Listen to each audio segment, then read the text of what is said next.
नमस्कार मित्रांनो, मी मिलिंद जाधव TV10। मित्रांनो, साधारणतः सप्टेंबरच्या पहिल्या आठवड्यापासून जे सुरू झालेलं आहे, अगदी जे खून झाला आणि त्यानंतर अंधेगड टोळी पूर्ण अटक झाली, त्यानंतर पुढे कोथरूडमध्ये ते गोळीबार झाला आणि त्यामध्ये निलेश घायवळ या गुंडाचं सुद्धा नाव पुढे आले।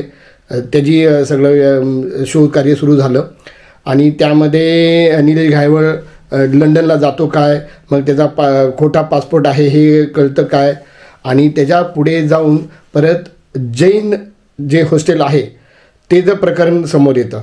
तर मित्रांनो, हे या 2 महिन्यामध्ये म्हणजे सप्टेंबर ऑक्टोबरमध्ये हे पुण्यामध्ये जे काय चालू झालेलं आहे त्याच्यामध्ये सगळ्यात महत्त्वाचं आत्ता या महिन्यात दिसायला लागलेले आहे, किंबहुना मी म्हणेन मागच्या 2 आठवड्यामध्ये हे दिसायला लागलेले आहे, ते म्हणजे आरोप प्रत्यारोप। तर मित्रांनो, हे काय आहे प्रकरण सगळी हे तर तुम्हाला माहितीच आहे, मी त्याच्यामध्ये जास्त खोलात जाणार नाही।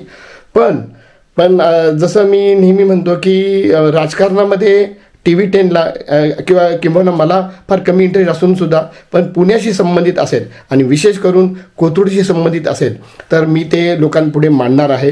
कोथरूडचं असल्यामुळे आत्ताचा जो विषय चालू आहे, कोथरूड जे आपले मंत्री खासदार आहेत मुरली अण्णा मोहोळ यांच्यावर जे आरोप होत आहेत, तर ते म्हणजे मी स्वतः कोथरूडचा असल्यामुळं, मी स्वतः अण्णांशी अगदी फार जवळचा संबंध असल्यामुळे ह्या विषयामध्ये मी कदाचित नागरिकांना एक वेगळा अँगलसुद्धा देऊ शकतो। बरेच तुम्ही व्हिडिओज बघितले असतील, तर मित्रांनो मी एक वेगळा अँगल द्यायचा प्रयत्न करणार आहे टोटल या गोष्टीचा।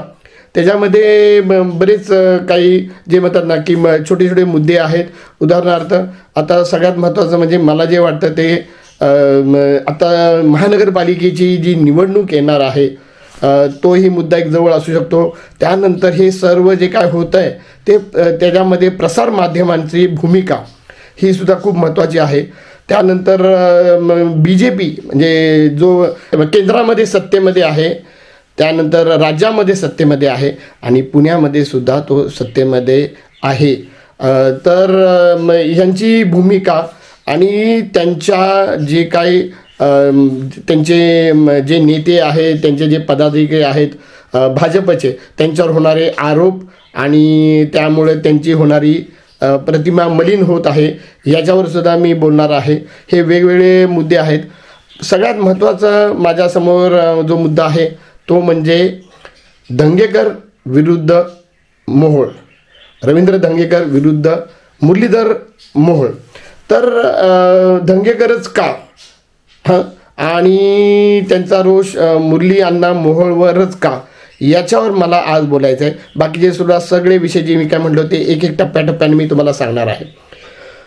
तर मुरली अण्णा मोहोळ ह्यांचा जर विचार करायला गेलं तर मुरली अण्णा मोहोळवरच का एवढी टीका होते आणि त्याचाच एवढा दखल का घेतली जाते, याचं कारण अगदी आत्ताच नुकतंच जे TV9नं भाऊबीजेच्या दिवशी जे घेतलं होतं त्यामध्ये मुरली अण्णा मोहोळ यांच्या बहिणीनं सांगितलं, अगदी छान शब्दात सांगितलं, ते म्हणजे ज्या झाडाला फळं लागतात त्या झाडाला लोक दगड मारतात। हे अगदी खरं आहे, पण त्याच्यामागं आणखीन एक कारण असंही आहे, जे आमचा जो दृष्टिकोन आहे ते म्हणजे मुरली अण्णा मोहोळांचं जो काय ग्राफ आहे, चढता ग्राफ जो आहे तो मागच्या साधारणतः 2 वर्षामध्येच अगदी जोरात पुढे आला, अगदी इतका समोर आला, डोळ्यावर येण्या इतपत आलेला। तर त्याच्यामध्येच आम्ही म्हणजे अगदी सरळ त्याच्यामध्ये उत्तर आहे की याचंच कारण आहे की त्यांच्याकडं सगळ्यांची नजर वळलेली आहे, अगदी माध्यमांची असू दे, विरोधी पक्षांची असू दे, आणि विशेष करून रवींद्र धंगेकर साहेबांची। आता हे सांगायला नकोच की रवींद्र धंगेकर साहेब मुरली अण्णा मोहोळ यांच्या विरुद्ध त्यांचा पराभव झाला, त्याच्याच अगोदर ते आमदारकीमध्ये रासने यांच्याबरोबर पहिल्या जे काय निवडणूक झाली त्याच्यामध्ये ते जिंकले होते आणि त्यांनी म्हणजे 25 वर्षाचं भाजपचं अगदी किल्ला उद्ध्वस्त केला होता। तर त्याच्यानंतर मग लोकसभा आल्यामुळं त्यांना वाटलं तिथं तेच होईल असं वाटलं त्यांना, पण तसं झालं नाही। त्यामुळं खरोखर त्यांचा पराभव झाला, अगदी मोठ्या फरकानं पराभव झाला आणि इथनं सुरू झालं मोहोळ यांच्या विरुद्ध एक वलय तयार व्हायला. मित्रांनो, ह्याच्यामध्ये हे असं मी म्हणेन की मोहोळ यांचं जे काय पर्सनॅलिटी आहे किंवा त्यांचं जे इमेज आहे ते अगदी शब्दशः अतिशय क्लिअर साफ हे बऱ्याच माध्यमातून बोललं जातं. याचं कारणही असं आहे की त्यांचे जो ग्राफ आहे तो इतका फास्ट ग्रो झालेला आहे आणि तो स्टडी करण्याच्या अगोदरच त्यांना ते लोकसभेमध्ये निवडून आले. आणि सगळ्यात महत्त्वाचं म्हणजे लोकसभेमध्ये नुसते निवडून आले नाही तर एक नाही तर 2 खाती त्यांना मिळाली. तर ह्या गोष्टी आल्यामुळे लगेच म्हणजे मुरली अण्णा मोहोळ हे नुसतं पुण्याचे नाही तर अगदी राज्याच्या आणि देशाच्या जे काय पॉलिटिकल जे काय प्लॅटफॉर्म आहे त्याच्यामध्ये अगदी प्रकर्षानं समोर आले. तर हा एक मुद्दा आहे. त्याच्यामध्ये मी आणखीन एक ॲड करीन की जेव्हा विधानसभेची निवडणूक झाली त्यामध्ये सुद्धा भाजप अगदी चांगल्या मताने पुढं म्हणजे जिंकून आल्यामुळं तिथे प्रश्न आला होता की मुख्यमंत्री कोण, पुन्हा एकदा फडणवीस किंवा दुसरे कुणी वगैरे असा विषय होता. तर त्याच्यामध्ये सुद्धा बऱ्याच वेळा मुरली अण्णा मोहोळांचं नाव घेतलं गेलं होतं. तर असा आमचा विचार आहे की जर म्हणजे असं म्हटलं जातं की मुरली अण्णा मोहोळ हे फडणवीस यांचे अगदी खास व्यक्ती आहे, खास मित्र आहेत, खास माणूस आहे. असं असून सुद्धा जर एखाद्या व्यक्तीला त्याचाच जर एखादा शिष्य म्हणा किंवा त्याचाच एखादा खास माणूस जर कॉम्पिटिशनमध्ये आला तर त्या व्यक्तीला ते आवडेल का, हा एक मुद्दा आम्हाला नेहमी वाटतो. तर आम्ही असा विचार करतो की फडणवीस साहेबांना मुरली अण्णा मोहोळांची प्रगती व्हावी असं वाटत असणार आहे, ते मदत करत असणार आहेत. पण एवढी प्रगती व्हावी असं वाटेल का की ते स्वतः त्यांनाच रिप्लेस करतील. म्हणजे विचार करा, जर मुरली अण्णा मोहोळ जर मुख्यमंत्री झाले असते तर सगळं चित्र बदललं असतं. आणि ते म्हणजे फार जवळचं होतं. मी असं म्हणणार नाही की मुरली अण्णा मोहोळांनी त्यासाठी प्रयत्न केले असतील, पण ज्यांना 2 जर खाती मिळतात केंद्रामध्ये तर त्या मुख्यमंत्री राज्यामध्ये त्यांना अगदी फार अशक्य होतं असं नाही. कारण का भाजप नवीन बदल करणाऱ्यापैकी एक आहेत असं मानलं जातं. अर्थात मला थोडक्यात हे म्हणायचं की मुरली अण्णा मोहोळचा जो ग्राफ आहे तो जर अगदी नगरसेवक म्हटलं, त्यानंतर स्थायी समितीचे अध्यक्ष म्हणून होते, त्यानंतर महापौर होते आणि मधलं म्हणजे असं म्हटलं जातं की नगरसेवकानंतर आमदार होतात अगोदर आणि मग त्यातले एखादे खासदार होतात वगैरे. तर मुरली अण्णा मोहोळांचं आमदारकी पहिल्या वेळी त्यांना सोडावी लागली होती, पण त्याचा त्यांना डबल फायदा झाला आणि त्यांना खासदारकीचं तिकीट मिळालं आणि ते निवडून आले. आणि नुसते निवडून आले नाही तर त्यांनी प्रथमच पुण्याला 2 खाती, एक सोडून 2 खाती मिळण्याचं ते काहीतरी 30-32 वर्षाचं रेकॉर्ड होतं, ते त्यांनी तोडलं. तर हे पुण्यासाठी फार गौरवास्पद होतं. पण त्याचबरोबर मुरली अण्णा मोहोळांचा हा जो ग्राफ आहे हा साहजिकच विरोधी पक्षांच्या डोळ्यावरही येणार होता. पण त्याचबरोबर मित्रांनो, मी हे नेहमी म्हणतो की आमचे मुद्दे वेगळे असणार आहेत की भाजपतल्या त्यांच्याबरोबरची जी लोकं आहेत, त्यांच्या पुढं जी लोकं आहेत, तर त्यांच्या हे लक्षात येत नसेल का, त्यांच्या डोळ्यावर येत नसेल का. तर इथे पहिला मुद्दा असा होतो की आता पुण्याचा कारभारी कोण, पुण्याचा हेड कोण. तर याच्यामध्ये जर तुम्हाला मी असं म्हटलं तर त्याच्यामध्ये भाजपमध्येच 3 व्यक्ती डोळ्यासमोर येतात. मुरली अण्णा खासदार झाले, पण त्याचबरोबर मेधाताई कुलकर्णी ज्या होत्या त्यांनाही खासदारकीचं पद मिळालं. आणि त्याचबरोबर कोथरूडमध्ये म्हणजे पुण्यामध्ये नुसतं नाही तर कोथरूडमध्येच हे तिघांचंच कॉम्पिटिशन त्यांच्याच पक्षामध्ये झालं. आणि ते तिसरे म्हणजे चंद्रकांतदादा पाटील हे नेहमीप्रमाणे दुसऱ्यांदा आमदार म्हणून निवडून आले पुण्यातनं कोथरूडमधनं. आणि ते मंत्रीसुद्धा त्यांना मंत्रिपदसुद्धा मिळालं. तर त्यामुळे इथं परत प्रश्न आला की पुण्याचे खरे कारभारी कोण, पुण्याचा हेड कोण.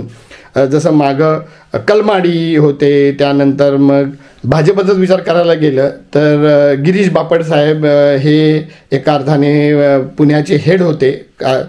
तर आता परत हा प्रश्न निर्माण झाला आणि पक्षामध्येच 3 कॉम्पिटिटर झाले. अर्थात मी म्हणेन की जे ज्येष्ठते मनाने जसं म्हणतात चंद्रकांतदादा पाटील हे म्हणजे अगदी BJPचे प्रदेशाध्यक्ष राहिलेले आहेत, तर त्यांचा नंबर सगळ्यात वर होता. पण आता केंद्रीय राज्यमंत्री झाल्यानंतर मुरली अण्णा मोहोळांनी कुठेतरी पदाच्या मानाने त्यांना ओव्हरटेक केलेलं आहे हे दिसून येते. पण त्यामध्ये सुद्धा म्हणजे मेधा कुलकर्णीताई आहेत, त्यांना सुद्धा खासदारकी मिळाल्यामुळे त्यांचंही स्वतःचं एक अस्तित्व निर्माण झालं, तयार झालं आणि ते आपापल्या परीनं ते सोडायला तयार नव्हते. तर आणि ह्या तिघांमधलं एकमेकांबद्दल फारसं शक्य असेल हे म्हणजे शक्य नाही आहे हे सुद्धा लोकांना बऱ्यापैकी माहीत आहेत. भलेही ते प्रचारामध्ये एकमेकांना भेटत असतील, एकमेकांना विश करत असतील, पण प्रत्यक्षात त्यांच्यामध्ये संबंध कसे आहेत हे सगळ्या जगाला माहीत आहे. तर त्याचबरोबर म्हणजे हाही मुद्दा होता. पण इथे आणखीन एक चौथा अँगल आला आणि तो म्हणजे पुण्याचं पालकमंत्री चंद्रकांतदादा पाटील पालकमंत्री होते. तर त्यामुळं म्हणजे कळत नकळत ते त्यांच्या हातात बऱ्यापैकी पुणे आणि महानगरपालिका असल्यामुळे तो एक मुद्दा होता. पण त्यांचं पालकमंत्रित्व जाऊन ते अजितदादा पवारांनी घेतल्यामुळे हा चौथा एक अँगल याच्यामध्ये आला. आणि हे कारण होऊ शकतं की पुण्यामध्ये नक्की कारभारी कोण, आणि अशामध्ये सगळ्यात पुढे होते अर्थात मुरली अण्णा मोहोळ. त्यामुळंच मुरली अण्णा मोहोळवर टीका होणे किंवा त्यांना विरोध होणे, त्यांच्यावर आरोप होणे, ट्रोल होणे हे क्रमप्राप्त होतंच. पण मुरली अण्णा मोहोळांचं इमेज हे फार साफ होतं.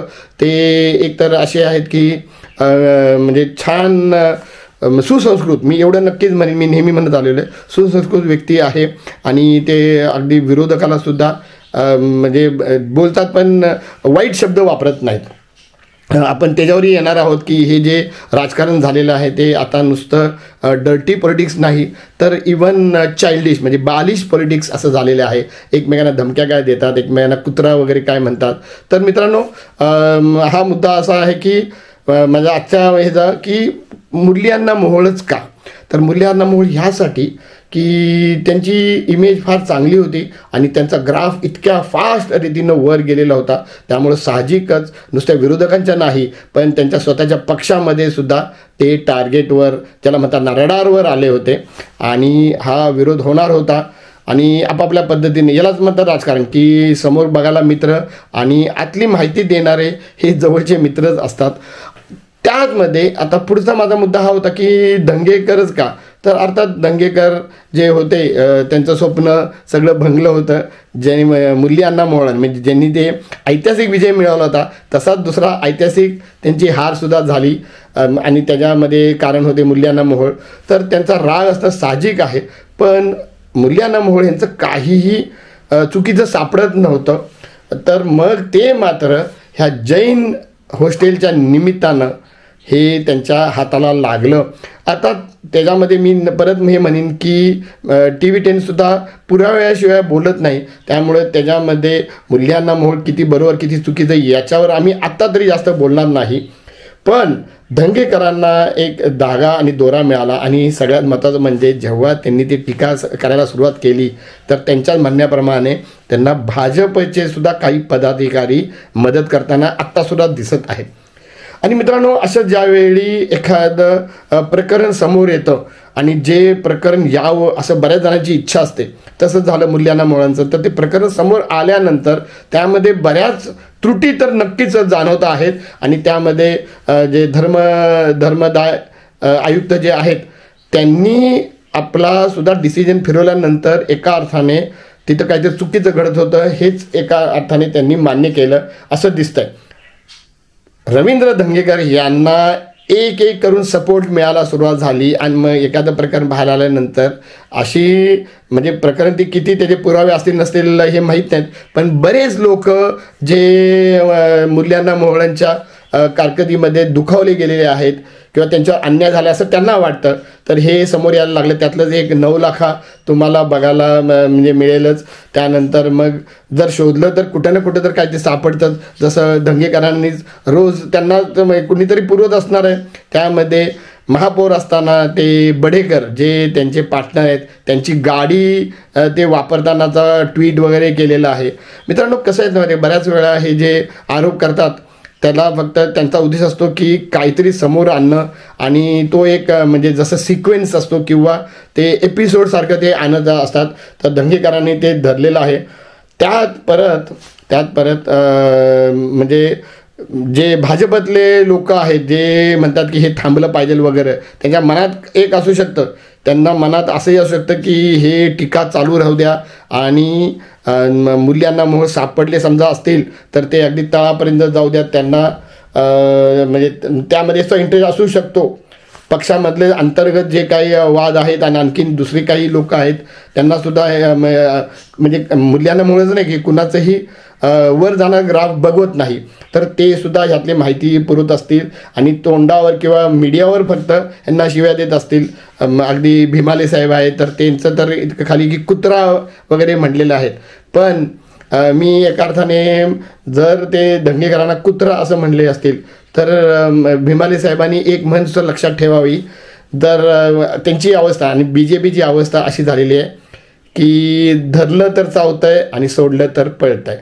तर मित्रांनो, मी आज फक्त एवढंच सांगतो. पुढे सुद्धा मी तुम्हाला सांगणार आहे की हे जे काय मीडियाचा भूमिका असेल, भाजपची सुद्धा भूमिका आपण स्पष्टपणे याच्यामध्ये विस्तृत सांगणार आहोत. आत्तापुरतं एवढंच मी सांगितलेलं आहे की दंगेकर का आणि मूल्यांना मोहोळ का. आपण इथेच थांबूया. मी मिलिंद जाधव, तुम्ही बघत आहात TV10.